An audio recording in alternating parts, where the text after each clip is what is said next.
3 reasons why we may not have seen any alien life. It is difficult to know everything about the universe because it is so big and limitless. It never ceases to astonish us and is full of lovely sights, but in addition to this beauty, there might also be something frightful nearby or not. We are either alone in this universe or we are not, and both of these thoughts are equally frightening, stated Arthur C. Clarke. Can we really be the only species in the universe? If we're not, then where are all the aliens? Despite the size of our universe, scientists have not yet discovered any signs of alien life or even microbial life. There are many galaxies in this universe that resemble the Milky Way, and they may even have solar systems that resemble our own. Additionally, some of these stars may host planets similar to our Earth, such as Kepler 432b, which resembles Earth greatly and contains water. TRAPPIST-1, dubbed by NASA as of February 22, 2017, contains the greatest number of Earth-sized planets yet detected in a single star's habitable zone. This system of 7 rocky worlds, all of which have the potential to have liquid water on their surfaces, is an exciting finding in the hunt for extraterrestrial life. Future research into this special planetary system might find conditions that are favorable for life. However, why haven't we yet encountered any aliens? Will they respond when we try to contact them? Or do we simply live in a lonely universe? Because the universe is very old and many stars and planets have formed before humans existed, some locations in the universe may host intelligent life. If there was ever a society in this ancient world, it probably had plenty of time to advance. The Milky Way has existed for almost 13 billion years. After 2 to 3 billion years, the conditions became hospitable for the development of civilizations after initially being unsuitable for human habitation. Our planet is 4.54 billion years old, thus there may have been numerous civilizations here before us. The 3 sorts of civilizations on the Kardashev scale are bad. A Type 1 civilization is one that has exhausted all of its planet's resources. Right now, we are 0.75 on this scale. A Type 2 civilization, which is similar to the idea of a Dyson sphere, is one that has fully tapped into the energy of its host star. A Type 3 civilization is one that has populated and utilized all of its galaxy's natural resources and will resemble God to us. Where are all the aliens, therefore, assuming that's the case and excluding the possibility that we're not alone because it would indicate we're unique? Why have we not encountered or found any evidence of alien life? Who is present where? You've arrived at the Fermi paradox. Nobody has solutions for this. For the Fermi paradox, all we have are theories, some of which we will present to you in the following videos. Let's talk about a few of them. SETI, or the Search for Extraterrestrial Intelligence, is an organization tasked with locating proof of life elsewhere in the universe. However, SETI has never received adequate funding and is despised globally. It was first founded as a group akin to NASA until Congress reduced its results, and now it mostly depends on contributions.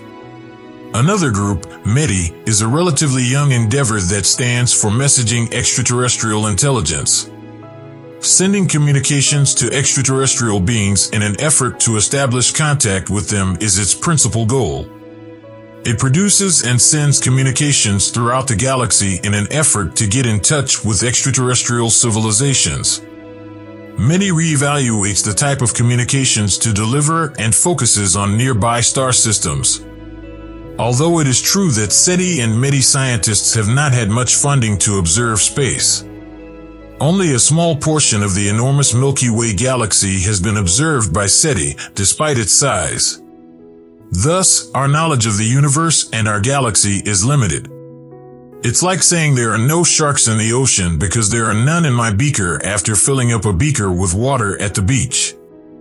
We have not taken many samples of the universe. We are well aware that life has existed in extreme and hostile environments and that it is capable of evolving there. There are countless trillions of planets in the cosmos, which is already very large. Since we haven't seen life, it is therefore possible that it exists somewhere else. Another theory holds that there is a Type 3 civilization, which resembles God and is extremely advanced, that watches over the galaxy and destroys each civilization that reaches a certain degree of intelligence. It is conceivable that they have overcome all obstacles necessary for life to exist and have reached a very high level of intelligence. It's possible that they were bored and decided to make humans so they could spend their free time watching us. They might get in touch with us and murder us if we start to evolve into a greater civilization in the future to avoid competition. We might behave exactly like viruses that begin and spread. Even though our galaxy is highly governed, they treat Earth like it is a section of a big, well-maintained national park. The zoo hypothesis is what we call this. Maybe they're just keeping an eye on us like we keep an eye on the animals in a zoo. There is some significance to the zoo component. Animals in zoos today must be kept in cages so that we may study them and, more significantly, visit on a summer evening and simply watch them while enjoying some refreshments. What if a godlike alien culture views us as being the same animals? Many find the idea disturbing in and of itself. Thus, if we were inhabitants of a galactic zoo, everything would be relatively quiet. It would resemble going outside and watching animals in a zoo. We watch the zebras, just like in a zoo, and then go on to the next animal. The animals converse or interact with one another, while humans only observe and enjoy them as they go about their daily lives. In a similar vein, aliens might be watching us while we go about our peculiar human activities.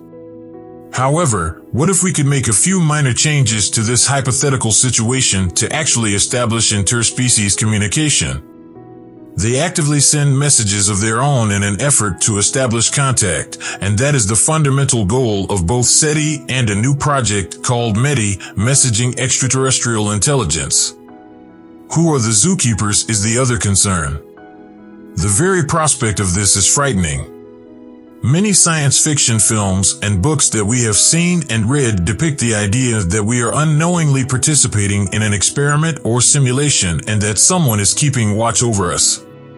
Another hypothesis is that there may be dangerous predator civilizations out there that are cunning enough to keep their whereabouts a secret.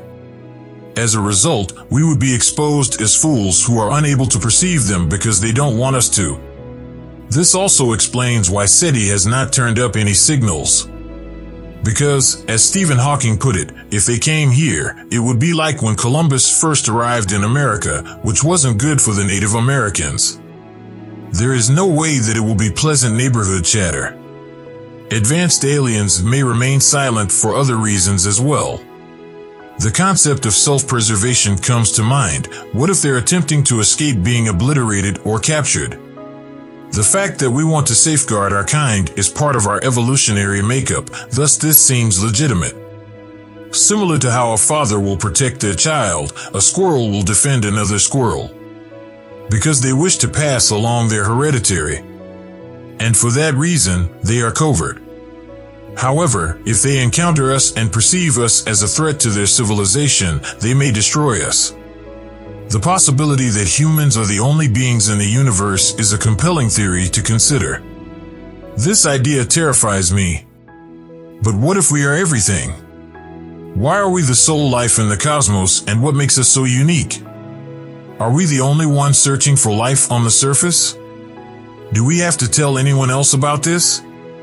And if that's the case, we must stop life from being in the cosmos, and it is our duty to support and preserve life. We would have to progress ourselves and become the first Type 3 civilization in this cosmos. Although people have always believed they are unique, this concept is unsettling. We might be the only people in this pitch-black empty room. Many people may experience existential crises as a result of this, although the likelihood of this happening is quite low. What are your thoughts on the Fermi paradox then? Are we alone, or is someone else awaiting us? Do we have outside observers? Comment below with your thoughts and let us know what you think.